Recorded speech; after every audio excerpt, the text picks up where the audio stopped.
کبھی اکیلے بیٹھ کر خود سے یہ سوال کیا ہے کہ اگر آج اسی لمحے تمہاری ملاقات اللہ سے ہو جائے تو تم کیا جواب دو گے؟ ہم دن بھر مصروف رہتے ہیں مگر ایک لمحہ بھی یہ نہیں سوچتے کہ ہم جا کہاں رہے ہیں اور جس کی طرف جانا ہے کیا ہم اس کے قابل بھی ہیں؟ حقیقت یہ ہے اللہ تک جانے کا راستہ مشکل نہیں، ہم نے خود اسے مشکل بنا لیا ہے۔ ہم نماز بھی پڑھتے ہیں، ذکر بھی کرتے ہیں، مگر پھر بھی دل خالی کیوں ہے؟ کیونکہ ہم نے اپنی سوچ نہیں بدلی۔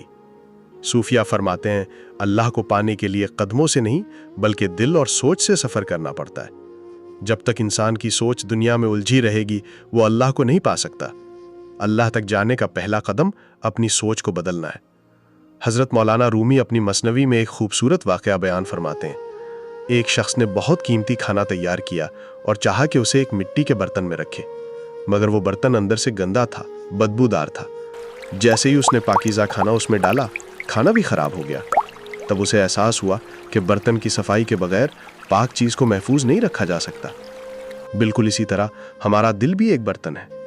اگر دل میں حسد، نفرت، غرور اور دنیا کی محبت بھری ہو تو اس میں اللہ کی محبت کیسے آئے گی؟ اس لیے مالک تک جانے کے لیے سب سے پہلے اپنے دل اور سوچ کو صاف کرنا ہوگا۔ اللہ قرآن میں فرماتا ہے جس دن نہ مال کام آئے گا نہ اولاد، مگر وہی کامیاب ہوگا جو پاک دل کے ساتھ آئے گا۔ اور نبی کریم صلی اللہ علیہ وسلم نے فرمایا اللہ تمہاری صورتوں کو نہیں دیکھتا بلکہ تمہارے دلوں اور نیتوں کو دیکھتا ہے۔ تو آج فیصلہ عبادتوں کا نہیں، فیصلہ اپنی سوچ بدلنے کا کریں۔ اپنے دل سے نفرت نکال دیں، کسی کو معاف کر دیں، اپنی نیت کو سچا کر لیں، کیونکہ اللہ تک جانے کے لیے لمبے راستے طے نہیں کرنے پڑتے، بس ایک سچی پلٹ، ایک خالص نیت اور ایک بدلا ہوا دل کافی ہوتا ہے۔ اور یاد رکھو جب بندہ سچ میں بدل جاتا ہے تو پھر وہ اللہ کو نہیں ڈھونڈتا، اللہ خود اسے اپنی طرف کھینچ لیتا ہے۔ تو دیر کس بات کی، آج ہی اپنے دل کو صاف کرو اور اپنے مالک کی طرف ایک سچا قدم بڑھاؤ۔